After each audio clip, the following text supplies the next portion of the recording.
what is the importance of a synopsis and how do we write, format a synopsis for a PhD thesis.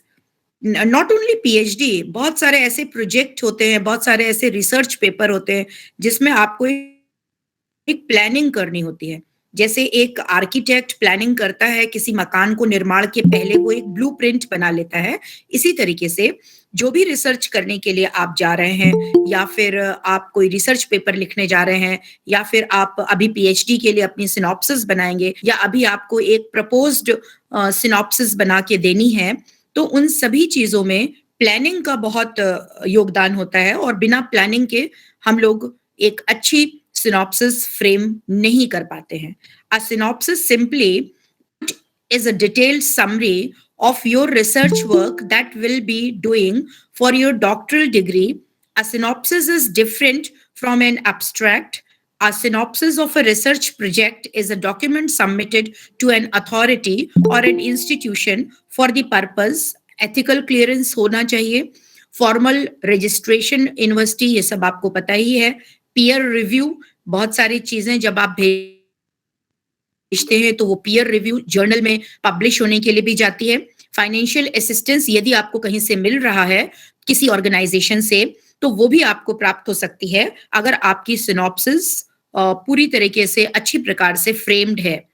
In simple terms, your synopsis is a right up which contains what you will be researching, the significance of your topic, of the field, and how you will go about conducting this research. जब ये बात आती है कि how you will go about का मतलब है कि कहीं ना कहीं आपको अपने टॉपिक को डिसाइड करने के बाद आपके मुख्य ऑब्जेक्टिव क्या हैं, आपके माइनर और मेजर ऑब्जेक्टिव्स क्या हैं, और आपकी हाइपोथेसिस क्या है. इन चीजों के बारे में आपको पूरी जानकारी होनी चाहिए, क्योंकि जब तक आप ये नहीं डिसाइड करोगे कि आपके ऑब्जेक्टिव क्या हैं, ऑब्जेक्टिव के आधार पे ही हाइपोथेसिस बनती है, और हाइपोथेसिस के आधार पे ही आप स्टैटिस्टिकल स्ट्रैटेजी को डिफाइन करते हो या डिसाइड करते हो कि अब हम आगे अपनी रिसर्च को किस प्रकार से ले जाएंगे और कौन कौन से वेरिएबल के बीच में क्या क्या आप देखना चाहेंगे, किस तरह की, क्या रिलेशनशिप का अध्ययन कर रहे हैं, कॉज एंड इफेक्ट का अध्ययन कर रहे हैं, या cause and effect and relationship both, दोनों का ही अध्ययन एक समय पर कर रहे हैं. ये सारी चीजें बहुत ही इंपॉर्टेंट हो जाती हैं. यानी planning of your research is important when you are framing your synopsis. This document will be submitted before you start your research work and acts as a summary of what you plan to do in your research. Planning part बहुत ही important होता है. किसी भी कार्य को करने के पहले आप कोई भी सक्सेस, यदि आपने अभी तक डेफिनेटली बहुत सारी चीजों पर आपने सफलता पाई होगी, अब से लेके बचपन से लेके अब तक बहुत सारे कार्य आपने किए होंगे जिसमें कोई ना कोई प्लानिंग की होगी. उसी प्रकार से शोध में भी जब आप सिनॉप्सिस बनाते हैं तो आपके पास आपको एक बहुत ही सशक्त प्लानिंग की जरूरत होती है, और उस प्लानिंग के आधार पर ही आप अपनी सिनॉप्सिस की रचना करते हैं. तो जैसा कि मैंने आपको पहले ही बताया है, identification of the topic is a most important thing. और जो टॉपिक हो वो बहुत लंबा नहीं होना चाहिए, बहुत ही ऐसा नहीं होना चाहिए कि बहुत वेग हो जाए. That should be very clear cut, concise, precise, और वो अपने अर्थ को कह पा रहा हो. उस टॉपिक में वो आप जो रिफ्लेक्ट करना चाहते हो वो चीजें वहां पर परिलक्षित होनी ही चाहिए. Different form of summary of your whole research thesis and will be written after the research is done and will be included along with your thesis. बहुत सारी चीजें आपको चाहिए होती है सिनॉप्सिस में, जिसकी चर्चा हम आपसे करना चाहेंगे. सबसे पहला, जैसा कि आप देख पा रहे होंगे, सिनॉप्सिस स्ट्रक्चर की अगर हम बात करें तो सबसे पहला जो इम्पोर्टेंट बात है वो है identification of your title topic. वो आप कर लेंगे. उसके बाद आपने उस टॉपिक को क्यों चूज किया है, उसकी क्या सिग्निफिकेंस है, उसकी क्या रेलेवेंस है, वो सारी चीजें आपको पता होनी चाहिए। ऑब्जेक्टिव क्या है? ऑब्जेक्टिव आपको पता होना चाहिए कि आपके मुख्य या फिर आपके गौड़ ऑब्जेक्टिव क्या है। हाइपोथेसिस, ऑब्जेक्टिव के आधार पर आप परिकल्पना बनाते हैं। परिकल्पना मुझे आज बताने की आवश्यकता नहीं है, क्योंकि वेरिएबल्स और हाइपोथेसिस के बारे में आप लोग बहुत अच्छी तरीके से स्टडी कर चुके हैं। लिटरेचर रिव्यू, यानी कि जिस चीज पर भी आप काम कर रहे हैं उस पर, जो भी अध्ययन कर रहे हैं उस पर कितने अध्ययन अब तक हो चुके हैं, और वो जो अध्ययन हो चुके हैं, how they are connected with your research, आपकी रिसर्च से वो किस तरीके से संबंधित हैं। तो लिटरेचर रिव्यू बहुत ही इंपॉर्टेंट पार्ट है, क्योंकि इसी से आप डिसाइड करते हैं कि आप मेथडोलॉजी क्या रखेंगे और मेथडोलॉजी में कौन से स्केल या कौन से मेजरमेंट यूज करेंगे, और उन मेजरमेंट को और लोगों ने कितनी बार यूज किया है या नहीं किया है, क्या स्थितियां हैं। आप न्यू क्वेश्चनेयर फ्रेम कर रहे हो या आपका ऑलरेडी स्टैंडर्डाइज्ड क्वेश्चनेयर अवेलेबल है, और उसकी एथिकल स्थिति क्या है, एथिकल स्टेटस क्या है, क्या वो आपको कहीं से परमिशन लेने के बाद आप उसे यूज करोगे, या फिर वो ओपन एक्सेस में है, या फिर आपको कहीं से रिटन परमिशन लेनी है, कहाँ से परचेज करना है, एथिकली कहाँ तक ये ठीक होगा कि हम उन स्केल को यूज करें, उसकी क्या महत्ता है, क्या रेलेवेंस है, स्टैंडर्डाइज्ड है कि नहीं, रिलायबिलिटी है कि नहीं, वैलिडिटी है कि नहीं, और अब तक कितने लोगों के द्वारा उस स्केल को यूज किया जा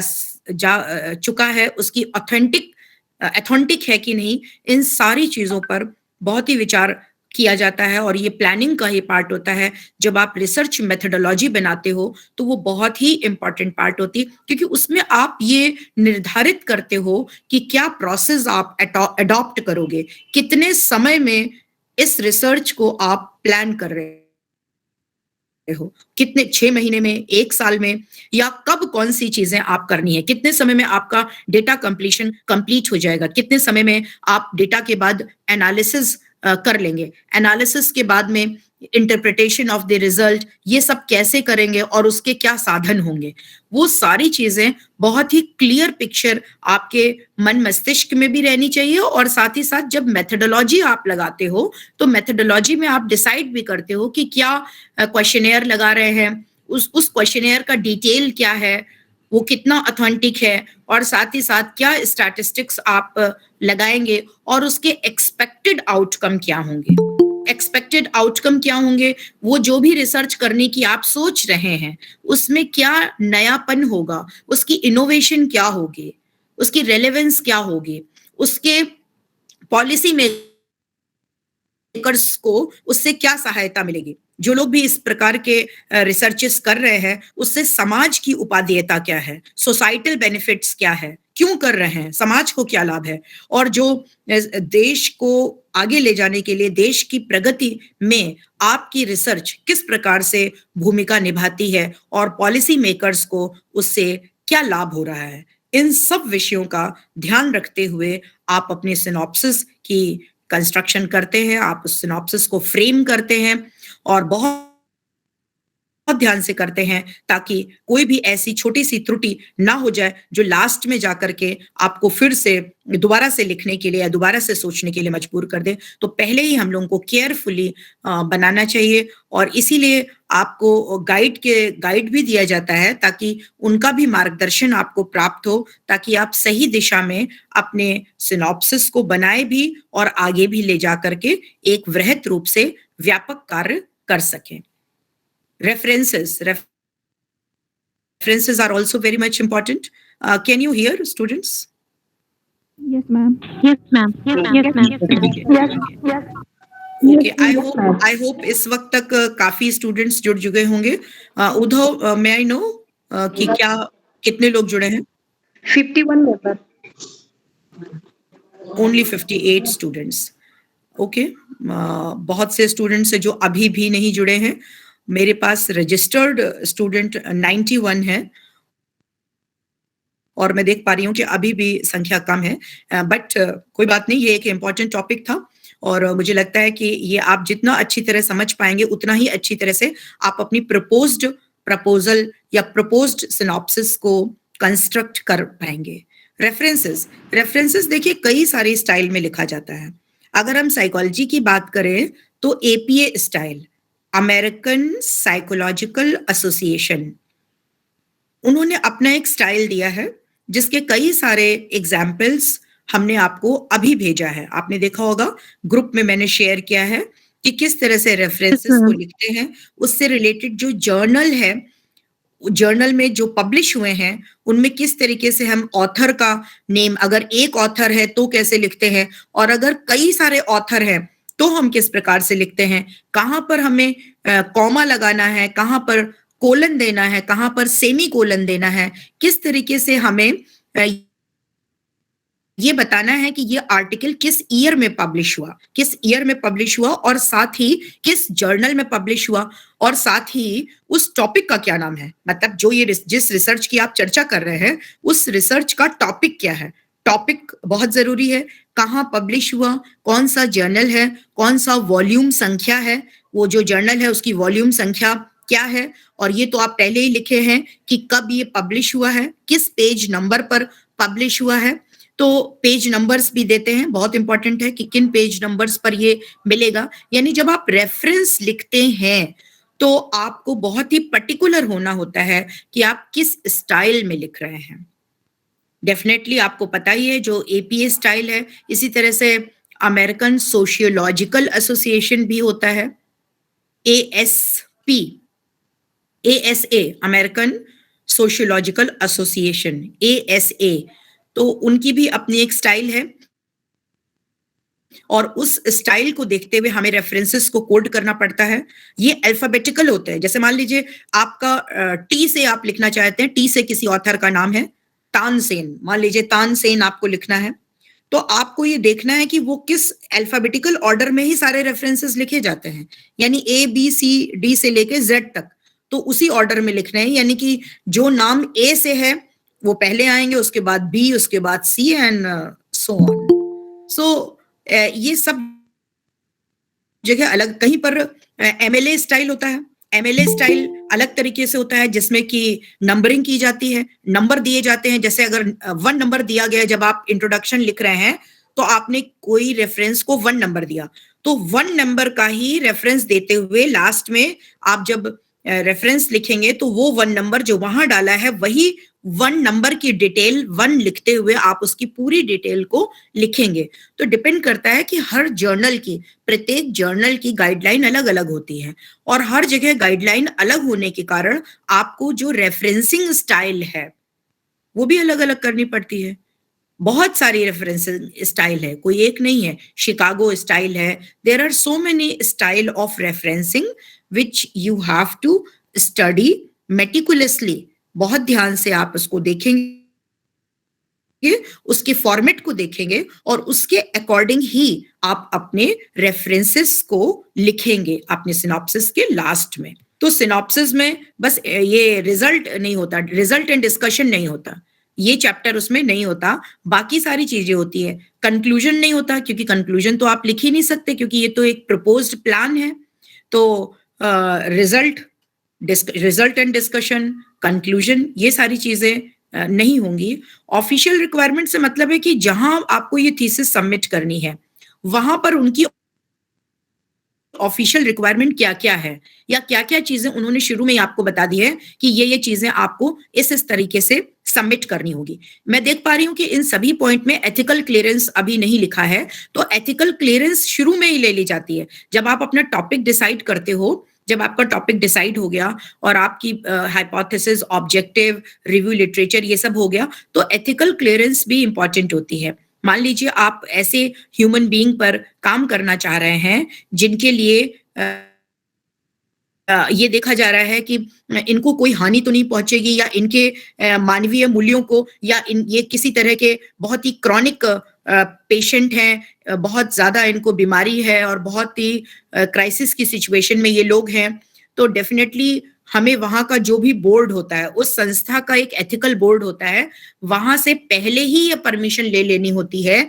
जब आप ये प्लान बना लेते हैं तो एक शॉर्ट समरी और एक शॉर्ट प्लान वहां के एथिकल बोर्ड में हम सबमिट करते हैं। जैसे अगर CSJMU है तो वहां जो एथिकल कमेटी है वहां आपको सबमिट करना होगा। जो भी आपके रिसर्च सेंटर बने हुए हैं उस रिसर्च सेंटर में जो भी एथिकल कमेटी है वहां से आपको अपने इस रिसर्च प्रपोजल और रिसर्च प्लान को पहले ही पास करा लेना होगा। अगर वो वहां से एथिकल क्लियरेंस मिल जाती है तभी आप आगे का काम करेंगे, अदरवाइज आपको आगे का काम नहीं करना है। तो ये परमिशन के बाद ही हम अपने प्रपोज्ड प्लान को आगे बढ़ाते हैं। यदि वो लोग कोई देते हैं, आपको सुझाव देते हैं मॉडिफिकेशन का, तो आप उस सुझाव को भी करते हैं, उसको भी आप मॉडिफाई करके करेंगे, क्योंकि उसके आधार पर ही आप अपनी सिनॉप्सिस और अपनी इस योजना को आगे बढ़ा पाएंगे।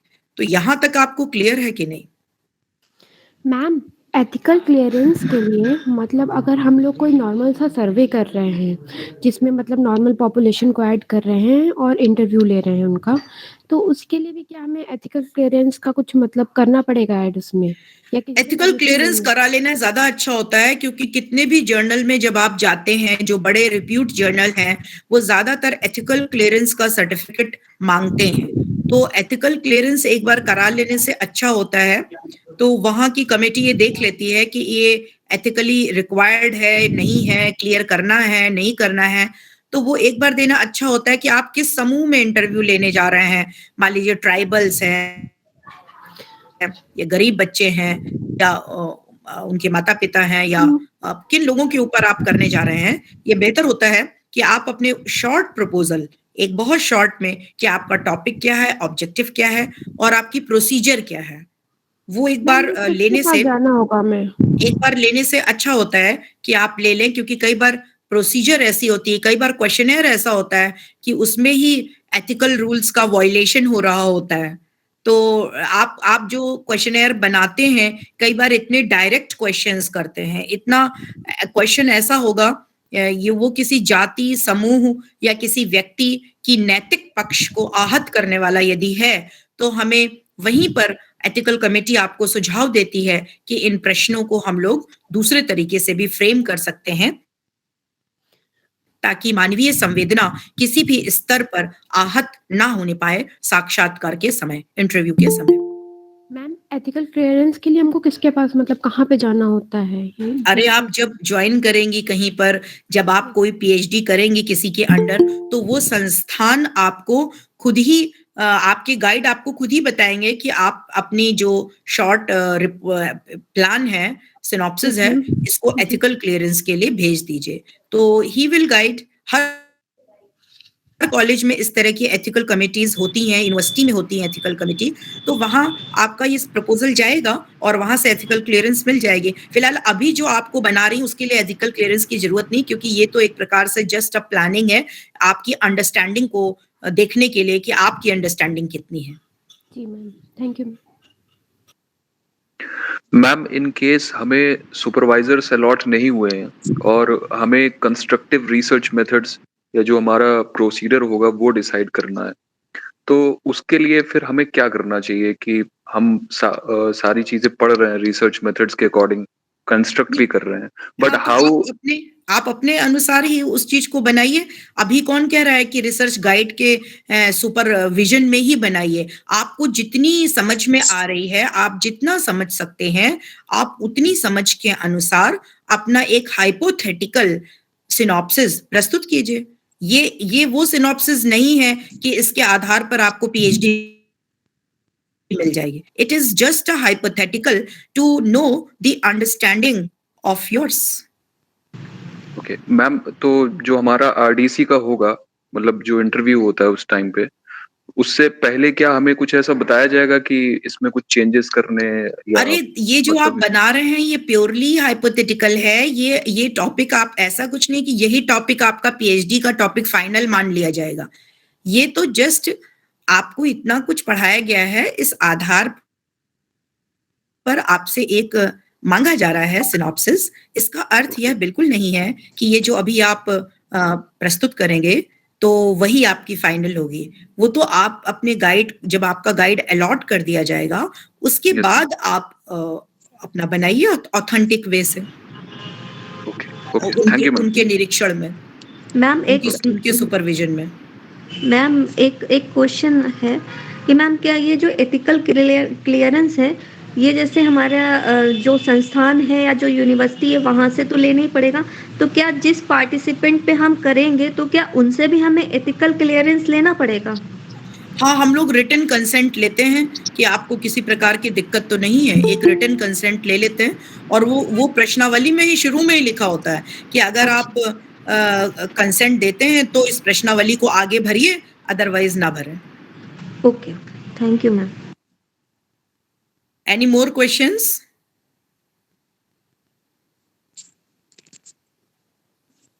और कोई चीज पूछनी है या हम इसको आगे बढ़ाएं?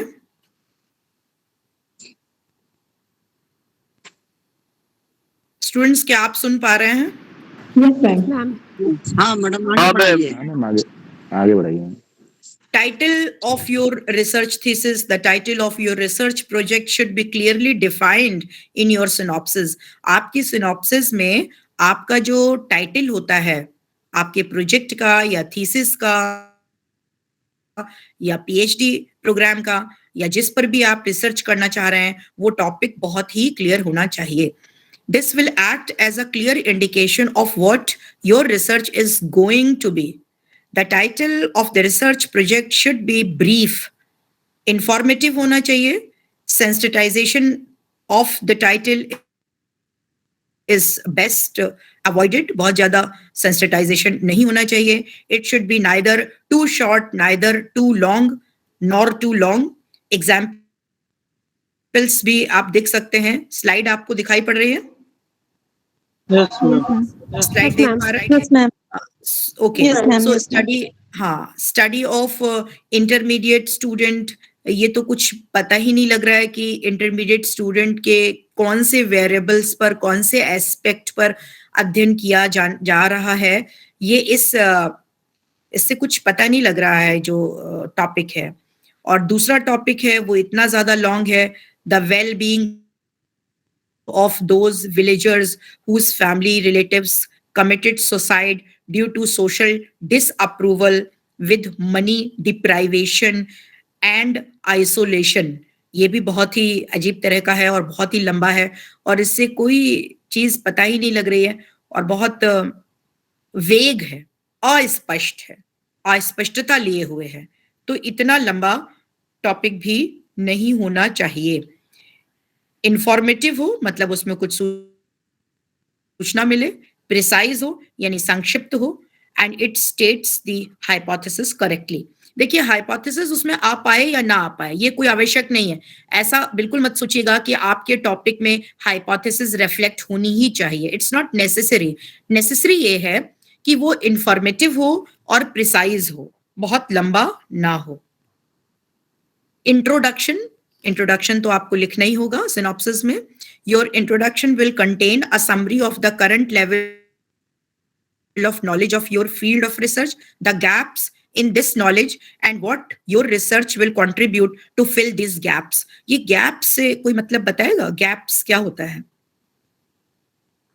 मैम, जो पहले किसी ने रिसर्च की है उस टॉपिक पे या उससे रिलेटेड टॉपिक पे, तो उनकी रिसर्च में जैसे कोई भी चीज़ हम जब उसको अच्छे से थॉरली उसका रीडिंग करते हैं तो कुछ चीज़ें होती है जो मिसिंग लगती हैं हमें, जिस पे मतलब उन्होंने उतना प्रेशर उस चीज़ पे नहीं दिया है या उतना अच्छे से उसको क्लियर नहीं किया है, या वहाँ पे क्वेश्चंस आ सकते हैं. हाँ, करेक्ट. वही उसी को गैप कहते हैं. कौन बोल रहा है? अर्ची ओझा. हाँ, अर्ची. तो करेक्ट, गैप्स उसी को कहते हैं जो चीजें रिसर्चर के द्वारा पीछे यानी पास्ट में उस पर रिफ्लेक्ट नहीं किया गया है या उन चीजों को शामिल नहीं किया गया है. तो हमें ये आइडेंटिफाई करना चाहिए कि जो गैप्स हैं उसके आधार पर ही हमें अपने उन नई रिसर्चेस को फ्रेम करना चाहिए. The content of your research introduction should be specific and relevant to your research objectives. Literature review, जैसा कि मैंने आपको बताया है कि literature review बहुत ही important होता है and इसके आधार पर बहुत सारी चीजें आपके सामने आती हैं. आपको research methodology और बहुत सारे scales, previous अध्ययन क्या क्या हो चुका है, उन सब की जानकारी मिलती है और जिससे कि आप अपने रिसर्च फ्रेमवर्क को आगे बढ़ा पाते हो। आपको भी बहुत कुछ सोचने समझने और न्यू थिंकिंग का अवसर मिलता है। अगर हम देखें तो familiarizes the reader to the problem under study and it describes the work done by either at local or international level on it और सिमिलर सब्जेक्ट। जो भी आपका टॉपिक होता है उससे संबंधित नेशनल और इंटरनेशनल लेवल पर क्या रिसर्चेज हुई हैं, अगर उसकी जानकारी आपको मिल जाती है या आप ले लेते हैं, प्राप्त कर लेते हैं, जो कि एसेंशियल भी होता है, तो उससे आपको सिनॉप्सिस बनाने में, उसके फ्रेमवर्क में और बहुत इंट्रोडक्शन लिखने में, बहुत सारी चीजों में आपको मदद मिलती है through literature review. Research methodology of the researcher can be structured and modified after reviewing the literature. The review assists in identifying various variables in the research project and conceptualize their relationship. जब आप ये करते हैं, literature review करते हैं, तो आपको बहुत सारी चीजें हैं जो दिखाई पड़ती हैं और बहुत सारी चीजें समझ में आती हैं कि इस वेरिएबल और इस वेरिएबल के बीच में किस तरह की रिलेशनशिप पाई जा रही है और इसमें क्या नया है जो अभी तक किसी ने भी नहीं किया, पर इस बार हम अपने रिसर्च के थ्रू इन चीजों के बारे में जानकारी हासिल कर सकते हैं। तो बहुत सारे नए कॉन्सेप्ट को भी समझने का मौका मिलता है, पुराने कॉन्सेप्ट को भी हम समझते हैं और इन फ्यूचर आप क्या करना चाह रहे हैं उसके बारे में भी एक आइडिया आपको मिलता है कि how you can proceed your research in a proper way. So literature review is important. Review of literature in a synopsis helps the reviewer in assessing the knowledge of the researcher. The reviewer can assess the work put in by the researcher and also assist in assessing the feasibility of the study. ये आप जब review करते हैं, review करते वक्त आपको बहुत सारी ऐसी चीजों की जानकारी भी मिलती है कि क्या ये फिजिबल है, क्या ये तार्किक रैशनल है, ये इसकी रैशनलिटी, इसकी जो ऑब्जेक्टिविटी है और इसका जो एक्चुअल ग्राउंड है, क्या ये वास्तविकता के धरातल पर जो मैंने टॉपिक लिया है, क्या हम इसको एग्जीक्यूट कर पाएंगे और उसको एग्जीक्यूट करने में क्या-क्या दिक्कतें आएंगी। तो ये आपको रिव्यू ऑफ लिटरेचर से भी पता लग जाता है और जब बहुत सारे आर्टिकल उससे संबंधित आप पढ़ते हैं तब भी आपको पता लग जाता है कि ये कैसे पॉसिबल है और इसको हम रियल ग्राउंड्स पर कैसे ले जा सकते हैं। तो review of literature is always important. It helps the researcher to understand the difficulties faced by others. दूसरों ने इस रिसर्च को करते वक्त क्या क्या डिफिकल्टी उठाई उसकी जानकारी भी मिल जाती है and the corrective steps taken और मॉडिफिकेशन मेड बाय देम, और कैसे उन्होंने उसको फिर मॉडिफाई किया, उसको ठीक करने के लिए क्या स्टेप किए। तो अगर वो चीज आपको पहले ही पता लग जाती है तो आप उसको ओवरकम करने के लिए बहुत सारे प्रिकॉशनरी मेजर्स आप ले सकते हैं ताकि आप उसको त्रुटियों को दोबारा ना कर पाए या ना करने पाए। The researcher can anticipate similar or additional problems during the study and review of literature helps him in anticipating them. आप जो कुछ भी इससे आपके टॉपिक से सिमिलर और एडिशनल, बहुत सारी उसी से मिलती जुलती हुई समस्याएं होती हैं, बहुत सारे टॉपिक होते हैं जो आपके टॉपिक से थोड़ा अलग होते हैं लेकिन उसी से कनेक्टेड होते हैं। तो जो सिमिलर है वो भी आपको पता लग रहे हैं, जो उससे कनेक्टेड प्रॉब्लम्स है वो भी आपको पता लग रही हैं रिव्यू लिटरेचर के दौरान। तो आपको अपनी सिनॉप्सिस को बनाने में, उसको कंस्ट्रक्ट करने में, उसकी मेथोडोलॉजी को इंप्रूव करने में, उसकी मेथोडोलॉजी को और अच्छा करने में, ऑब्जेक्टिव और हाइपोथेसिस को आप फिर से इवैल्यूएट करते हैं और आप पुनर्मूल्यांकित करते हुए ये जान पाते हैं कि इसमें अगर इस वेरिएबल को ऐड कर दिया जाए या ये वेरिएबल बहुत बार अध्ययन किया जा चुका है तो इसलिए इस वेरिएबल को हम हटा देते हैं क्योंकि ये वो इतनी बार पढ़ा जा चुका है और इतनी बार उसकी रिसर्चेज हो चुकी है कि ये एक तरह की रिपीटिशन होगी। तो एक तो रिपीटिशन आपका समाप्त हो जाएगा, रिपीटेड मटेरियल उसमें आने नहीं पाएगा through literature review. Literature review आप करते हैं तो आपको इस बात का पूर्वानुमान हो जाता है कि क्या चीजें हम रिपीट कर रहे हैं या क्या चीजें हम नया कर रहे हैं। तो उसकी जानकारी आपको बहुत बेहतर तरीके से हो पाती है जब आप लिटरेचर रिव्यू करते हैं। जर्नल्स, यस मैम, जैसे किसी वेरिएबल पे काम किया गया है पहले और उस पे एक लंबे समय तक कई सारे रिसर्चर्स ने अच्छा काम किया, बट उनका जो कंक्लूजन्स था या रिजल्ट्स थे उससे इफेक्टिव सॉल्यूशंस नहीं मिले हैं और वो जो प्रॉब्लम है वो स्टिल एग्जिस्ट कर रही है। तो उस केस में क्या उस पर्टिकुलर वेरिएबल पर फिर से काम किया जाना चाहिए या फिर उसमें कुछ और नोवेलिटी हमें ढूंढनी चाहिए कि इस पे ऑलरेडी काम हो चुका है, तो क्या हम इसको लेकर चल सकते हैं कि नहीं चल सकते हैं? क्या नाम है बेटा आपका? मैम, अवनीश पांडे। अवनीश जी, बहुत सही क्वेश्चन आपने किया है। वो एक्चुअली में अगर उसकी प्रॉब्लम अभी तक सॉल्व नहीं हुआ, उस वेरिएबल से रिलेटेड जो समस्या है वो वहीं की वहीं एग्जिस्ट कर रही है, तो डेफिनेटली हमको इस टॉपिक को उसी वेरिएबल के साथ उठाना चाहिए।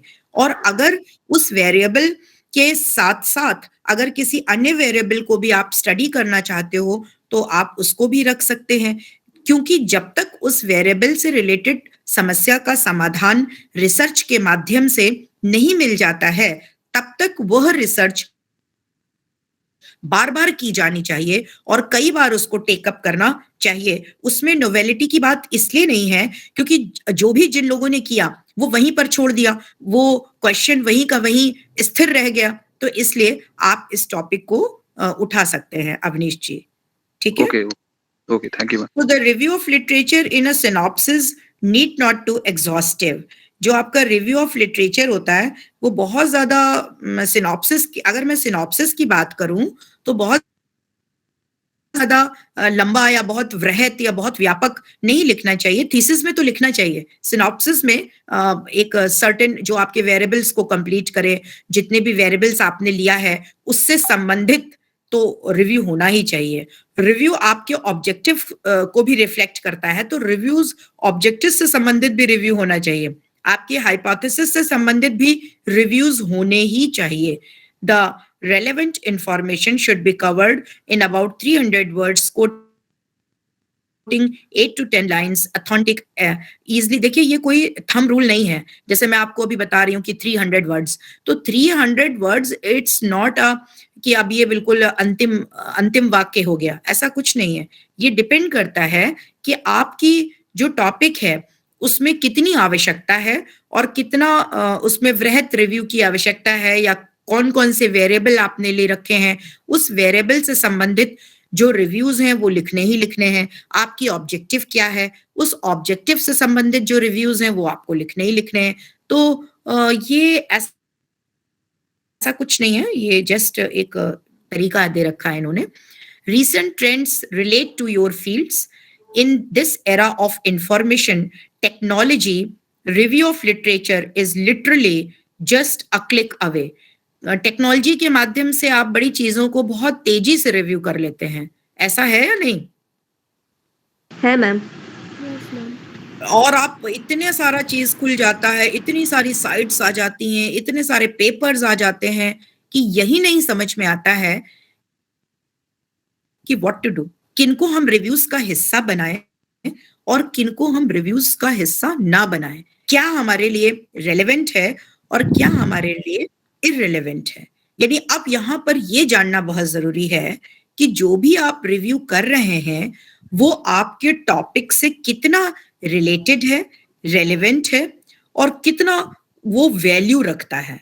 तो इसलिए ये बहुत ही इम्पोर्टेंट है कि बहुत ही ध्यानपूर्वक केयर के साथ आपको अपने रिव्यू को करना चाहिए कि वो रेलेवेंट होना चाहिए। अननेसेसरी रिव्यूज ना कर लें जिसका कि आपके टॉपिक से कोई लेना देना ही ना हो, लेकिन आप रिव्यू करते जा रहे हैं क्योंकि आपको लग रहा है कि बहुत सारा रिव्यू हम कर लेंगे तो हमारी रिसर्च को बड़ा अच्छा माना जाएगा।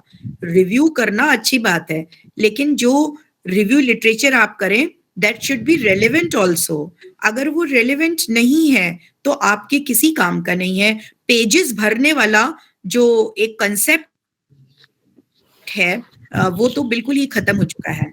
डेफिनेटली आपको जो रिव्यू करें उसमें इस बात का ध्यान रखें कि वो कितना प्रासंगिक है, वो कितना कनेक्टेड है आपके टॉपिक से, आपके वेरिएबल से, आपके ऑब्जेक्टिव से, आपके हाइपोथेसिस से, और आप जो एक्सपेक्टेड आउटकम की सोच रहे हैं क्या उससे भी संबंधित यदि कोई रिव्यू मिलता है तो आप उसको भी मेंशन कर सकते हो। So care must be taken to retrieve only relevant information, not irrelevant. क्योंकि कई बार लोग इतना लिख देते हैं कि वो भटक जाते हैं, इतना भटक जाते हैं कि उनको ये नहीं पता होता कि उनका टॉपिक क्या है, उनका ऑब्जेक्टिव क्या है, और वो आउट ऑफ द वे जा करके रिव्यूज लिखते हैं क्योंकि उनको लगता है कि मैंने बहुत लिटरेचर रिव्यू किया है तो हमारा सिनॉप्सिस बहुत अच्छा हो गया और बहुत ही ऑथेंटिक हो गया। ऐसा बिल्कुल भी नहीं है। कितना रेलेवेंट है वो इम्पोर्टेंट है। तो आई होप ये बात क्लियर हो गई होगी। Ma'am Yes, ma'am. क्या स्टेटमेंट ऑफ द प्रॉब्लम और हाइपोथेसिस। आप सभी जानते हैं कि हाइपोथेसिस आपका एक प्रस्तावित उत्तर होता है क्वेश्चन का। Hypothesis is mentioned as a tentative prediction or explanation of the relationship between two or more variables. दो या दो से अधिक वेरिएबल्स के मध्य आप रिलेशनशिप भी जानना चाहते हैं और आपके प्रश्नों का एक प्रस्तावित उत्तर होता है। Hypothesis should not be haphazard guess but should reflect the knowledge. ज्ञान को बताना चाहिए, इमेजिनेशन आपकी अगर कोई कल्पना है, एंड एक्सपीरियंस आपका कोई पूर्व अनुभव है of the investigator. Hypothesis can be formulated by understanding the problem. सबसे पहले तो आप ये समझें कि आपने जो टॉपिक चूज किया है उसमें समस्या क्या है। अगर आप अपने क्वेश्चन को अच्छे प्रकार से समझ पाते हैं कि आप क्या पढ़ना चाहते हैं, क्या चीजें निकालना चाहते हैं।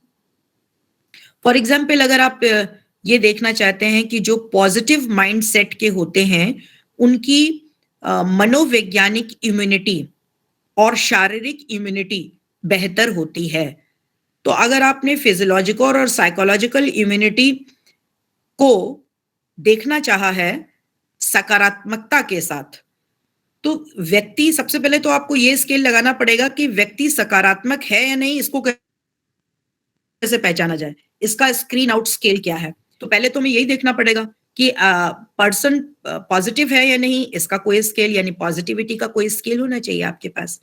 और उसके बाद साइकोलॉजिकल इम्यूनिटी को कैसे असेस करना है उसका स्केल होना चाहिए। साइकोलॉजिकल इम्यूनिटी को असेस करने के लिए हमें स्केल लगाना पड़ेगा। और फिजियोलॉजिकल इम्यूनिटी की अगर हम बात करें तो वो जो उसके जो बायोलॉजिकल मेजर्स होंगे, बायोलॉजिकल मेजर्स के द्वारा जो डॉक्टर्स की पैथोलॉजिकल रिपोर्ट होगी, जो बायोलॉजिकल मेजर्स हैं उसके द्वारा हम ये जान सकते हैं कि अगर कोई मेंटली बहुत ज्यादा पॉजिटिव है तो उसके शारीरिक एवं मनोवैज्ञानिक इम्यूनिटी कैसी होगी।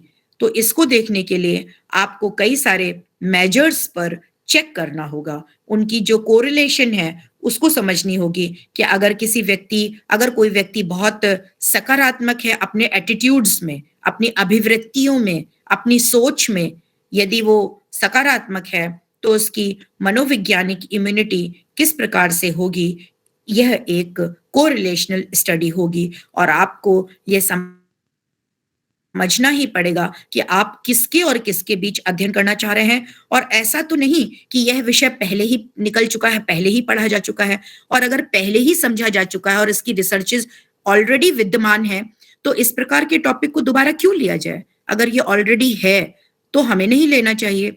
तो दैट मीन्स कि आप रिव्यू ऑफ लिटरेचर के माध्यम से हमको ये पता लगता है कि इस विषय पर कार्य हो चुका है या नहीं हुआ है, या इसके किसी एक हार्मोन को अगर हम ऐड कर लेते हैं तो उस हार्मोन का क्या प्रभाव पड़ता है सकारात्मकता पर, या अगर हम और भी चीजें ऐड कर लेते हैं कि सेरोटोनिन लेवल का क्या प्रभाव पड़ता है, तो मूड डिसऑर्डर पे क्या प्रभाव पड़ता है। बहुत सारे ऐसे वेरिएबल्स को हम ले करके देख सकते हैं। एज ग्रुप भी इसमें एक वेरिएबल हो सकता है कि किस एज ग्रुप में किस तरह का होता है। जो बच्चे अधिक खेल में रुचि लेते हैं उनकी हैप्पीनेस क्या होती है, जो बच्चे इन कंपैरिजन टू दोज जो खेल में रुचि नहीं लेते हैं, जो कि आउटडोर गेम्स नहीं खेलते हैं, तो उसका क्या प्रभाव पड़ता है। यानी there are so many questions. वो जो क्वेश्चन आप चूज कर रहे हैं, जो भी चयनित कर रहे हैं, वह बहुत ही क्लियर होना चाहिए, और क्लियर होने के साथ साथ आप उसमें किस प्रकार के कॉज एंड इफेक्ट रिलेशनशिप का अध्ययन करना चाह रहे हैं, या फिर एक वेरिएबल का दूसरे वेरिएबल के ऊपर पड़ने वाले प्रभाव का अध्ययन करने चाह रहे हैं, या मात्र आप देखना चाहते हैं कि एक वेरिएबल को घटा बढ़ा देने से दूसरे वेरिएबल में क्या परिवर्तन आता है, कोरिलेशन का अध्ययन करना चाह रहे हैं। ये चीज आपके सिनॉप्सिस में बहुत ही क्लियर कट रूप से आनी चाहिए, लिखी होनी चाहिए, और आपको उसको पूरा जवाब पता होना चाहिए। आपके अपने माइंड में भी बहुत सारी चीजें क्लियर होनी चाहिए। So hypothesis can be formulated by understanding the problem, reviewing the literature on it, and considering the other factors. कि आप ये भी देखना है कि हम ये कर भी पाएंगे कि नहीं, इसके लिए कोई टूल्स अवेलेबल है कि नहीं। अगर मान लीजिए स्केल नहीं है, टूल्स नहीं है, और बहुत ही इम्प्रैक्टिकल टॉपिक है, तो फिर उसको क्यों लेना, जिस पर कि आप वास्तव में ग्राउंड लेवल पर एग्जीक्यूट ही ना कर सको, तो ऐसी समस्या को भी क्यों लेना। तो हमें ये भी देखना पड़ता है कि अवेलेबिलिटी ऑफ टूल्स, प्रोसेसेस और उसकी फिजिबिलिटी क्या है। उपयोगिता के साथ साथ हमें उसकी फिजिबिलिटी पर भी पूरा ध्यान रखना पड़ता है। A researcher can state the problem and the hypothesis in about 200 words covering all the aspects described above. तो ऐसा कुछ नहीं है, ये कोई एक 200 जो मैंने बताया है, कि ऐसा नहीं कि वो 200 की ही होनी चाहिए, ऐसा बिल्कुल नहीं है। ये जस्ट एक स्टैंडर्डाइज्ड है, but it's not implemented to every research proposal. ये आपके ऊपर निर्भर करता है कि आपकी समस्या क्या है, हाइपोथेसिस क्या है, उसके आधार से ही हम चीजों को लिखते हैं। ये वो वाली बात नहीं है कि आधा पेज और एक पेज का ये चीज होनी चाहिए, ऐसा बिल्कुल भी नहीं है। AIIMS and objective, all research project should have objectives and aims, and every effort should be made to achieve them. यदि आपने जो टॉपिक निर्मित किया है उससे संबंधित कोई ना कोई ऑब्जेक्टिव भी आप बनाएंगे, उद्देश्य बनाएंगे, और जो भी आपका उद्देश्य है आप अपने सिनॉप्सिस में उसको प्राप्त करने के लिए जो भी संसाधन का उपयोग करने वाले हैं, जो भी प्रावधि लगाने वाले हैं, या जो भी उसमें टूल्स लगाने वाले हैं, जो भी स्केल लगाने वाले हैं, वो सारी चीजें का क्लियर कट विवरण, डिस्क्रिप्शन आपकी सिनॉप्सिस में होना ही चाहिए। What are you trying to find out? सबसे पहली बात आपके दिमाग में ये आनी चाहिए कि आप अपने इस रिसर्च के माध्यम से क्या चीज प्राप्त करना चाहते हैं। What are the objectives you are trying to achieve by conducting this research? कौन से उद्देश्य हैं जिनकी प्राप्ति आप चाहते हैं, इस अनुसंधान के माध्यम से आप क्या प्राप्त करना चाहते हैं। You need to be very clear and concise while writing the aim and objective of your research in the synopsis. आपको बहुत ही प्रिसाइज, कंसाइज होने की जरूरत है जब आप अपने उद्देश्य को सिनॉप्सिस में लिखें। तो एक तो उद्देश्य क्या होना चाहिए, बहुत ही स्पष्ट होना चाहिए, बहुत ही क्लियर होना चाहिए, और क्लियर के साथ साथ वो कंसाइज भी होना चाहिए। ये नहीं कि 3 पन्ने का आपने उद्देश्य ही लिख दिया, 3-4 पन्ने तक आदमी पढ़ता रहा और यही नहीं समझ पाया कि आखिर ये कहना क्या चाहता है। तो उद्देश्य जो है कंसाइज वे में होना चाहिए। They must pertain to the study problem, और आपकी जो भी प्रॉब्लम है, जो भी स्टडी प्रॉब्लम है, आपकी स्टडी प्रॉब्लम से वो संबंधित होना चाहिए, उससे जुड़ा हुआ होना चाहिए। ये ना हो कि प्रॉब्लम हमारी कुछ और है और हमने ऑब्जेक्टिव कुछ और बना लिया। हम अध्ययन कुछ और करना चाहते थे और ऑब्जेक्टिव हमने अपनी मनमर्जी से कुछ भी बना लिया जो जिसका उससे कोई संबंध ही नहीं है। तो इस तरह से नहीं होना चाहिए। Usage of term like first study, the only study, इन सब चीजों से हमको बचना चाहिए कि ये जीवन में मतलब पूरे भूमंडल में ये पहला कार्य है, या ये केवल पहली स्टडी है, इसके अलावा ना कभी कुछ हुआ और ना होगा। इस टाइप की जो बातें हैं या इस टाइप के जो फ्रेजेस हैं, इस तरह का जो हम लिखते हैं कि this is the first study, तो आई थिंक इसको हमें अवॉइड करना चाहिए। मेथड, रिसर्च मेथड, देखिए कोई भी प्रपोजल जब आप लिखते हैं, अपनी सिनॉप्सिस बनाते हैं, तो हमेशा ध्यान रखिएगा कि जो मेथोडोलॉजी पार्ट होता है वो बहुत ही इंपॉर्टेंट होता है। Methods are important like anything. Ma'am मैं सॉरी आपको डिस्टर्ब कर, मैम एक क्वेश्चन है कि मैम जो आपने ऑब्जेक्टिव वाला बताया कि मतलब बहुत ज़्यादा पन्नों में नहीं होना चाहिए, तो मैम मिनिमम हम ऑब्जेक्टिव को कितनी लाइनों में डिस्क्राइब कर सकते हैं मैम? मतलब ऑब्जेक्टिव हमारे कितने होने चाहिए? जितनी लाइनों में आ जाए और जितना आपका प्रॉब्लम हो। मतलब ये तो वही बात हुई कि जैसे क्लास 6 का बच्चा पूछता है कि 10 नंबर के प्रश्न में मुझे कितना लिख दूं कि 9 नंबर मिल जाए या 10 में 10 मिल जाए। मतलब हाउ टू से, मैं कैसे आपको बताऊं, जो ऑब्जेक्टिव होता है वो आपका जितना ज्यादा प्रिसाइज हो, कम शब्दों में आप अपनी बात को कह पाए। इसमें कुछ ये नहीं है कि 2 पेज 3 पेज या 1 पेज, आप कितने कम शब्दों में, 2 लाइनों में, 3 लाइनों में या कितनी लाइंस में आप अपनी प्रॉब्लम को, आप अपने ऑब्जेक्टिव को डिफाइन कर सकती हैं, दैट्स ऑल।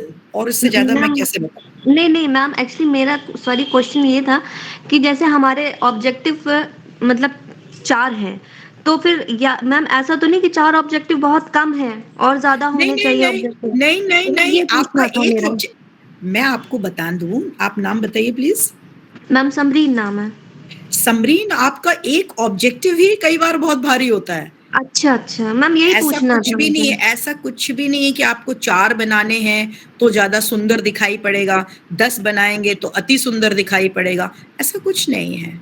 डिपेंड करता है कि what you wanted to study, आप किस बात पर अध्ययन करना चाहते हो और आपकी अध्ययन की विषय वस्तु क्या है, और आप कौन सी प्रॉब्लम को खोजना चाहती हो, आप कौन से प्रॉब्लम को एक्सप्लोर करना चाहती हो। अगर आप कई सारी चीजों को at the same time you wanted to explore so many things, so आपके ऑब्जेक्टिव अधिक होंगे। लेकिन अगर आप बहुत सारा चीजों को नहीं खोजना चाह रहे हो तो आपके ऑब्जेक्टिव 1 या 2 भी हो सकते हैं। तो ऐसा कहीं नहीं है कि जिसका ऑब्जेक्टिव बहुत कम होता है वो थीसिस अच्छी नहीं मानी जाएगी, और जिसके ऑब्जेक्टिव 20-25 है वो थीसिस अच्छी मानी जाएगी। It's nothing like that. Depend करता है कि आपने जो बनाया है, टॉपिक चूज किया है, उसमें आप किन किन पक्षों के बारे में जानना चाहती हैं। अगर आप बहुत सारे एस्पेक्ट के बारे में जानना चाहती हैं तो डेफिनेटली आपको कई सारे ऑब्जेक्टिव्स को पॉइंट वाइज उसको लिखना चाहिए। अच्छा ठीक ma'am, thank you ma'am. Okay. Research methodology can be defined as the specific procedure or techniques used to identify, select, process, analysis information about the topic. तो जो आपकी रिसर्च मेथोडोलॉजी है, जैसा कि मैं आपको बता रही थी कि ये काफी महत्वपूर्ण होता है किसी भी सिनॉप्सिस को फ्रेम करते समय। द स्पेसिफिक प्रोसीजर और टेक्निक्स उसमें यूज करनी चाहिए, हमें पहले से ही आइडेंटिफाई करनी चाहिए कि हम इसमें क्या स्केल लगाएंगे, कितने लोगों पर करेंगे, किस एज ग्रुप पर करेंगे, कौन से लोगों को हम अपने इस ग्रुप में शामिल नहीं करेंगे, आपके एक्सक्लूडिंग क्या क्या चीजें हैं, कौन कौन सी चीजें हैं जिसको आप एक्सक्लूड करेंगी, कौन कौन सी चीजें हैं जिसको आप इंक्लूड करेंगी। तो ये सारे वेरिएबल्स आपको पहले ही डिसाइड करने होते हैं। जैसे अगर मान लीजिए आपने कहा कि हम 13 से 18 वर्ष के किशोरों पर यह शोध करेंगे, तो यानी कि 13 से 18 किशोर ही उसमें रखिए। आप ये नहीं कि 40 साल के व्यक्ति का आप इंटरव्यू ले रही हैं और आप कह रही हैं अरे ठीक है, क्या होता है, क्या फर्क पड़ता है। नहीं भाई, फर्क पड़ता है। आप अगर किशोरावस्था के लोगों से इंटरव्यू ले रही हैं तो अपने को वहीं पर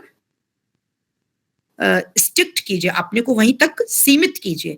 तो यानी हम ये पहले ही डिसाइड कर लेते हैं कि किस एज ग्रुप पर हमें लेना है, उन लोगों की क्वालिफिकेशन कितनी होनी चाहिए, वो ज्वाइंट फैमिली के हैं, न्यूक्लियर फैमिली के हैं, उनका आर्थिक और सामाजिक स्तर क्या होना चाहिए, किस किस संस्कृति से रिलेट करते हैं, उनकी बैकग्राउंड क्या है, cultural, social, economical, educational background क्या है, या कौन सी बैकग्राउंड के लोगों को हमें रखना है, या हमें हायर इकोनॉमिक, मिडिल इकोनॉमिक और लोअर इकोनॉमिक तीनों सेक्टर्स को रखना है। अगर तीनों सेक्टर को रखना है तो आपने उनको जो डिफाइन किया है वो कैसे डिफाइन किया है, और आपका जो क्राइटेरिया है वो क्राइटेरिया कैसे आपने बनाया है, क्या क्राइटेरिया है।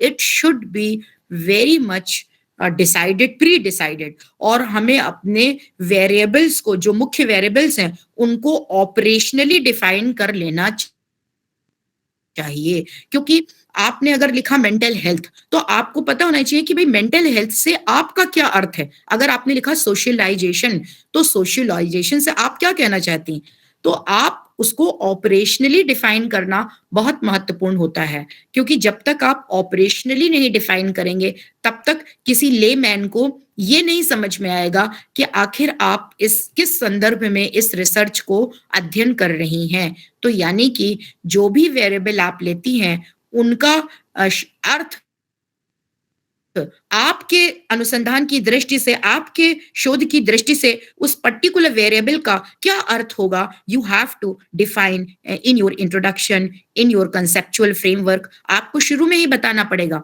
यदि आपने जो भी लिखा है, आप लिखना चाहती हैं कि मैं इस व्यक्ति की ये स्तर मेजर करना चाहती हूँ, आर्थिक स्तर मेजर करना चाहती हूँ, तो भाई आर्थिक स्तर से आपका क्या मानना है, आप किस प्रकार के आर्थिक स्तर को लेना चाहती हैं, उसको ऑपरेशनली डिफाइन करना चाहिए। तभी हम कहते हैं कि वो बहुत ही स्पष्ट रूप से आपने चीज को प्लान आउट किया है, एक्सप्रेस किया है, और दूसरों को भी वही समझ में आ रहा है जो आपकी इंटेंशन है। रिसर्च में एक ये बड़ी प्रॉब्लम आती है कि आप तो कहते हैं कि हम तो ये अध्ययन कर रहे थे, और दूसरे समझते हैं अरे हमने तो ये समझा, फिर आप कहते हैं अरे नहीं मेरा तो ये मतलब नहीं था, मेरा तो कुछ और मतलब था।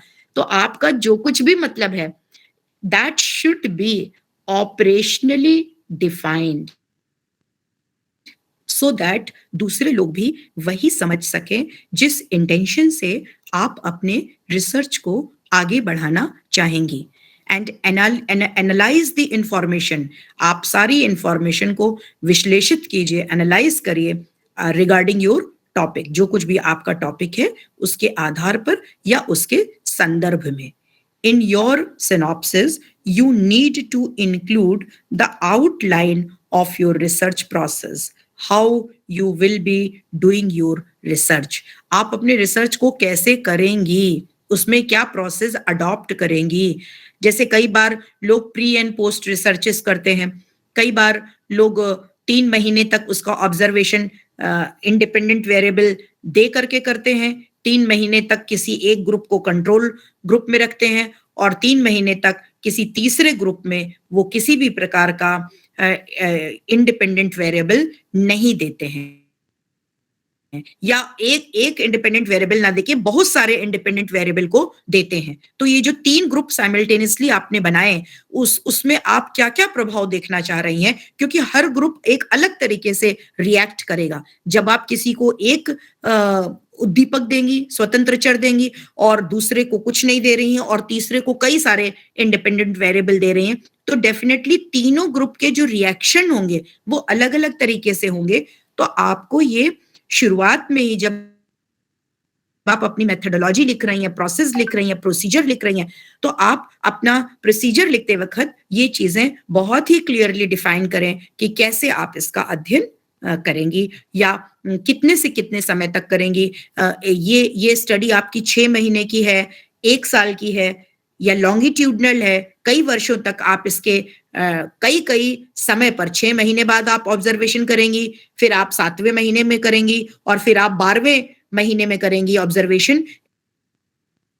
आपका प्लान क्या है, और इससे क्या चीज आप प्राप्त करने वाली हैं, आपके एक्सपेक्टेड आउटकम क्या हैं, आपके हंचेस क्या हैं, और आप अपने हंचेस के अकॉर्डिंग ही अपनी चीजों को आगे बढ़ाती हैं। तो वो चीजें क्लियर कट मेथोडोलॉजी का पार्ट होनी चाहिए। आपको बताना पड़ेगा कि कैसे करेंगी, क्या प्रोसेस होगा, और कौन से स्केल्स को लगा रही हैं, and detail of all the scales and questionnaire, उन सब की पूरी जानकारी। अगर आप क्वेश्चनर बना रही हैं तो उसका क्या मेथड होगा, कैसे क्वेश्चन बना रही हैं, किस तरह से उसको ट्रांसलेट कर रही हैं और ट्रांसलेट क्यों कर रही हैं? क्या आपके जो समूह है वो लोग नहीं समझ पाते उस भाषा को या उसके पीछे क्या कारण है, तो वो भी बताना पड़ेगा। और अगर आप नॉन स्टैंडर्डाइज्ड स्केल को कर रही हैं तो क्यों कर रही हैं?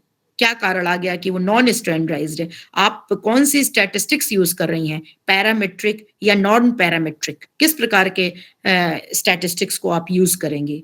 तो डिपेंड करता है। जैसे कल तो हम लोग ने बहुत चर्चा की क्वालिटेटिव, तो क्वालिटेटिव में तो ऐसा कुछ है ही नहीं। क्वालिटेटिव अलग तरीके से किया ही जाता है जिसमें स्टैटिस्टिक्स का कार्य ही नहीं होता है। वो एक अलग आधार पे, नरेशन के आधार पे, कंटेंट एनालिसिस के आधार पर, इंटरव्यू को कैसे थीमेटिक इंटरप्रिटेशन करते हैं उसके आधार पे किया जाएगा, तो वो एक अलग विषय है। तो जो भी रिसर्च में जिस भी प्रकार की मेथोडोलॉजी को हम यूज करेंगे वो बहुत ही क्लियरली मेंशन होनी चाहिए और ये देखना चाहिए कि क्या वो मेथोडोलॉजी हमारे ऑब्जेक्टिव को लेकर के समझा पा रही है, ऑब्जेक्टिव को पूरा फुलफिल कर रही है, या ऑब्जेक्टिव के अनुरूप ये मेथोडोलॉजी है या नहीं। इस चीज को भी हमें एंश्योर करना होगा। Your research methodology will provide an insight into whether your research is achievable or not. अभी मैं आपसे चर्चा कर रही थी कि हमारी जो रिसर्च मेथोडोलॉजी होती है वो ये एक अंतर्दृष्टि प्रदान करती है कि आप जो कुछ भी स्ट्रैटेजी इसमें लगा रहे हैं वो कितनी हेल्पफुल है और हेल्पफुल है भी या नहीं, और इसके माध्यम से आप अपने प्रश्नों के उत्तर अचीव करेंगे या नहीं करेंगे। तो ये चीज है, इनका भी आपको ध्यान रखना होता है। अब बात आती है, the methodology should cover the following aspect during your synopsis construction. Synopsis जब आप बनाते हैं for your synopsis framework, study design, study setting, sampling भी इंपॉर्टेंट है। आप लोगों ने पढ़ा है और सैम्पलिंग की क्लासेस हो भी चुकी हैं कि आपको किस प्रकार की सैम्पलिंग, कौन सी सैम्पलिंग स्ट्रेटेजी को रखना होता है, क्या वेरिएबल्स चूज करेंगे, क्या कंट्रोल्स होंगे, कि किन चीजों को कंट्रोल ग्रुप में रखेंगे, कौन से एक्सपेरिमेंटल ग्रुप में होंगे, स्टडी मेथड्स क्या रखेंगे, डेटा कलेक्शन किस तरह से करेंगे, जाके करेंगे, एक एक करके करेंगे, समूह में करेंगे, या आपका डेटा कलेक्शन करने का मेथड क्या होगा, डेटा एनालिसिस, और कहां पर लोगों को कर रहे हैं, कितने लोगों से ले रहे हैं, कौन से शहर में कर रहे हैं और उनकी संख्या कितनी होगी, कौन कौन से शहरों में जाके आप कर रहे हैं। डेटा एनालिसिस तो स्टैटिस्टिकल टूल के द्वारा किया जाता है कि आप अपने जो भी डेटा आपने प्राप्त किया है उसकी एनालिसिस कैसे करेंगे, क्वांटिटेटिव और क्वालिटेटिव, किस प्रकार से एनालिसिस चलेगी, गुणात्मक चलेगी या फिर क्वांटिटेटिव चलेगी।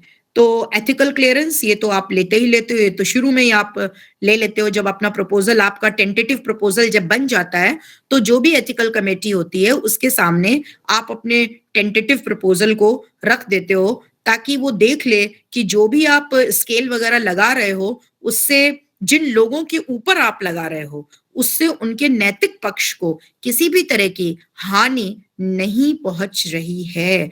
ये देखना भी जरूरी है ना कि आप मान लीजिए किसी डिप्रेशन के पेशेंट पर आप कोई इलाज करने जा रहे हो, आप कुछ उसको कोई नई स्ट्रेटेजी उसके ऊपर लगाने जा रहे हो, तो फिर जो मेडिकल कॉलेज का बोर्ड है, एथिकल बोर्ड है, उससे परमिशन लेनी जरूरी है ताकि ये ना हो कि वो जो डिप्रेशन का पेशेंट है वो और भी ज्यादा किसी परेशानी में पड़ गया। आपने कुछ उस पर अपने प्रयोग ऐसे कर दिए जिसके द्वारा वो और अधिक संवेदनशील हो गया या उसकी बीमारी अत्यधिक बढ़ गई। तो ये चीज वहां की एथिकल कमेटी देखेगी और आपको देखेगी कि आप क्या प्रोसीजर अडॉप्ट कर रहे हो, तो आपको या तो वो अलाउ करेगी या नहीं करेगी, या फिर सजेशन देगी, या आपको आपकी जो भी मेथोडोलॉजी है उसमें कोई ना कोई मॉडिफिकेशन या परिवर्तन के लिए आपको अपने सुझाव देगी ताकि आप अच्छी प्रकार से उस स्टडी को आगे ले जा पाए और जिससे कि जो मानवीय हित है या जो उसका नैतिक पक्ष है वो किसी भी तरह से बाधित ना हो या उनको चोट ना पहुंचे। तो ये तो एथिकल क्लियरेंस का वो होता है, आधार होता है। रेफरेंसेस के लिए मैंने आपको भेज रखा है कई सारे कि कौन कौन से स्टाइल में होती है। मैंने अभी आपको बताया MLA स्टाइल में भी होती है, अभी आप को बताया एपीए स्टाइल में भी होती है। आपको हमने बताया कि अगर जैसे सोशियोलॉजी, डिफेंस, फिलॉसफी और आपके बहुत सारे जो जर्नलिज्म जुड़े हुए हैं, आपके कई लोग डिफेंस स्टडी, तो इसमें सब में लाइफ लॉन्ग स्टडी, तो कई सारे विषय हम लोगों से जुड़े हुए हैं। तो कहीं कहीं पर तो अलग तरीके से करते हैं और वो हर जगह की गाइडलाइन अलग अलग होती है। जैसे हम लोगों के यहाँ एपीए होती है, एमएलए होती है और भी बहुत सारी हैं, शिकागो स्टाइल होती है, कई तरह से रेफरेंसिंग को किया जाता है, बिब्लियोग्राफी को कई प्रकार से लिखा जाता है। तो ये जो बिब्लियोग्राफी है, रेफरेंसेस है, ये सारी चीजें जहां से आपने अध्ययन किया है, जिन जिन चीजों को रिव्यू किया है, उसको आपको साथ के साथ ही रेफरेंसेस को लिखना होता है। जैसे कि फॉर एग्जाम्पल मान लीजिए ये है कि गीता में, श्रीमद् भागवत गीता में इस अध्याय में के इस श्लोक में यह बात कही गई है जो कि हमारी मेंटल हेल्थ से संबंधित है। तो अब आपको पूरा ही रेफरेंस देना पड़ेगा कि ये जो श्रीमद् भागवत गीता है तो ये इसका ये रेफरेंस, ये सूत्र, ये पेज नंबर और ये श्लोक में ये बात कही गई है। तो डिपेंड करता है कि हर जगह एक अलग अलग तरीके को अडॉप्ट किया जाता है। अगर आप एपीए स्टाइल में देखेंगे, मैंने जर्नल और आर्टिकल शेयर भी किए हैं आपके ग्रुप में ताकि आप उसे और गहनता के साथ अध्ययन कर सको।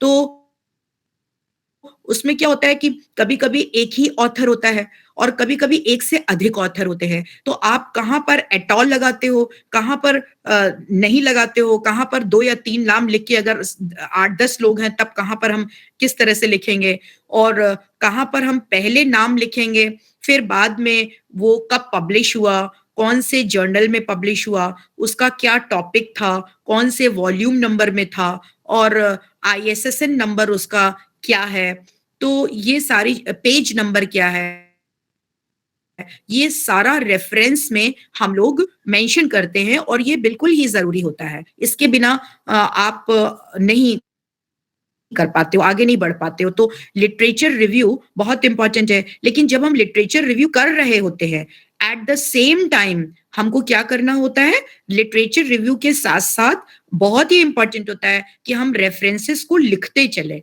ऐसा ना हो कि आपने लिटरेचर रिव्यू करते समय कोई एक नाम लिख दिया कि वेद व्यास ने ये कहा या कबीर दास ने ये कहा। भाई वो तो उन्होंने कहा, लेकिन कब, कैसे, कौन से साहित्य में, कौन से पेज नंबर में, कौन से श्लोक में, वो सारी चीज आपको वहीं पर लिख लेनी चाहिए। मान लीजिए आपने लिखा कि वुडवर्थ ने ऐसा कहा, तो वुडवर्थ ने कहा तो कौन सी बुक में कहा, तो उसका कुछ ISBN नंबर भी होगा, पेज नंबर भी होगा, कब पब्लिश हुई वो किताब, किस ईयर में पब्लिश हुई। यानी कि जब आप लिटरेचर रिव्यू करें उसी समय आपको जो रेफरेंसेस है उस से related references eight the same time simultaneously आपको रेफरेंसेस भी लिख लेना चाहिए। ये ना हो कि आपने इंट्रोडक्शन के लिए रिव्यूज तो 50 छाट लिए, लेकिन वो जो भी रिव्यूज लिए उसकी रेफरेंसेस आपको नहीं पता। अब आपको उसकी रेफरेंसेस को ढूंढने के लिए फिर से वही आर्टिकल को दोबारा पढ़ना पड़ेगा। पहले तो उस आर्टिकल को खोजना पड़ेगा,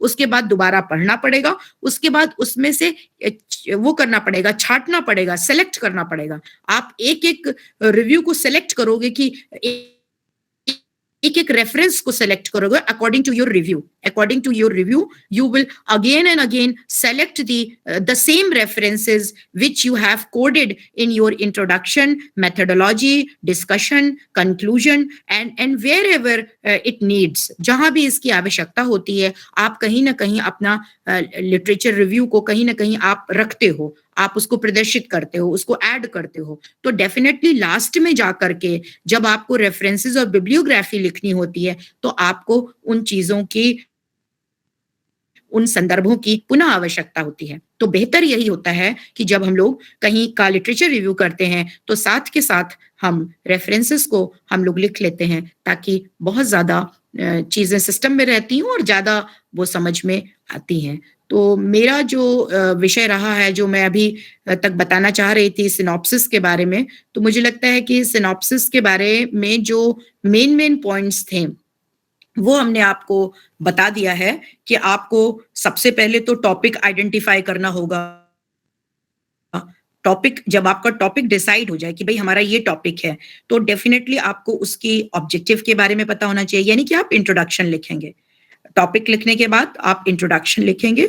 इंट्रोडक्शन जब आप लिख लेंगे तो इंट्रोडक्शन के बाद जब इंट्रोडक्शन लिख रहे होंगे कि why you have chosen this topic, आप उसका सिग्निफिकेंस और उसकी रेलेवेंस बता रहे होंगे। जब आप इंट्रोडक्शन लिखते हैं तो डेफिनेटली आप उस टॉपिक के रेफरेंस और सिग्निफिकेंस को इंट्रोड्यूस करते हैं, बताते हैं कि इस टॉपिक को चुनने की क्या महत्ता है, क्या इंपॉर्टेंस है।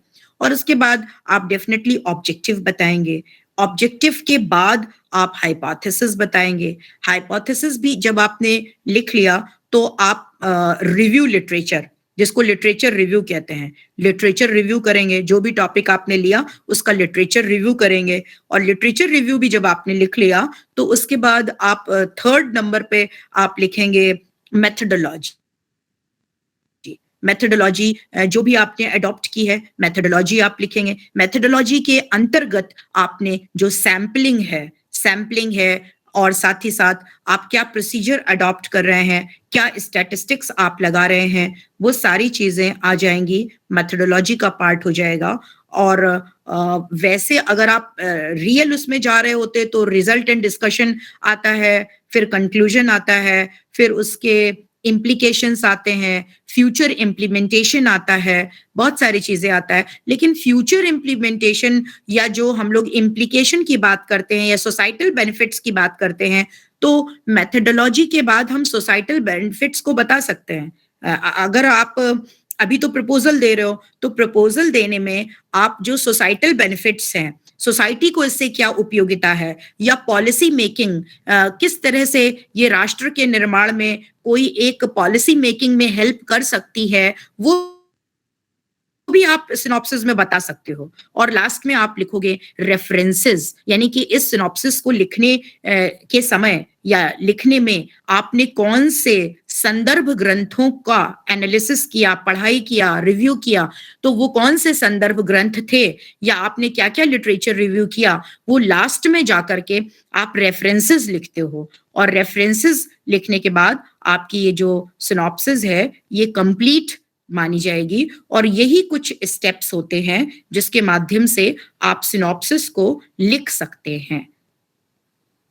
Thank you very much. Ma'am